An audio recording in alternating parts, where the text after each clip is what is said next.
Hello बच्चों, let's read this question. The question says which among the following does not contain neutrons? Option first helium, option second hydrogen, option third lithium and option fourth boron. तो इस question के अंदर हमसे पूछा गया है कि निम्न में से जो कौन सा है वो न्यूट्रॉन कंटेन नहीं करता. तो बात करते हैं हम लोग की कंसेप्ट की. यदि बात की जाए की कंसेप्ट, तो क्या की कंसेप्ट यूज होगा.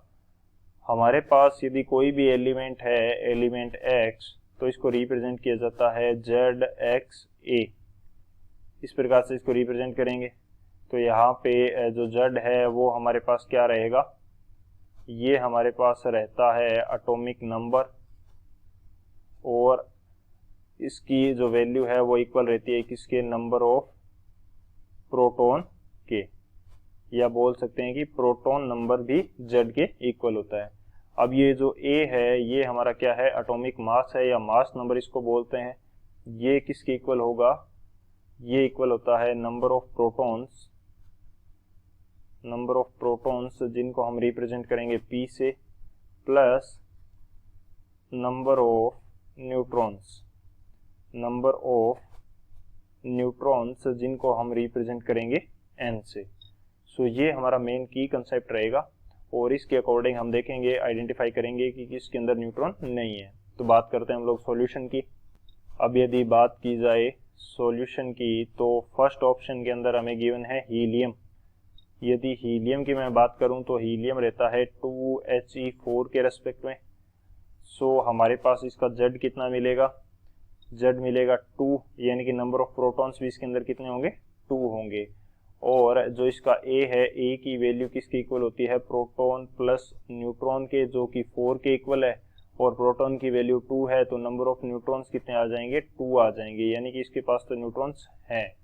इसी तरह से यदि मैं बात करता हूँ हाइड्रोजन की, तो हाइड्रोजन रहता है 1H1 के रिस्पेक्ट में. सो इसका एटॉमिक नंबर Z कितना है, 1 है, यानी कि नंबर ऑफ प्रोटॉन्स भी कितना है, 1 है. और जो इसका एटॉमिक वेट या मास नंबर है वो कितना है हमारे पास, वो भी 1 है, यानी कि number of protons plus neutrons. तो यहाँ से 1 is equal to 1 plus n, तो नंबर ऑफ न्यूट्रॉन्स कितने आ जाएंगे, 0 आ जाएंगे, यानी कि हाइड्रोजन के पास हमारे पास न्यूट्रॉन्स नहीं होंगे. इसी तरह से हम बात करें लिथियम की, तो लिथियम रहता है 3Li7.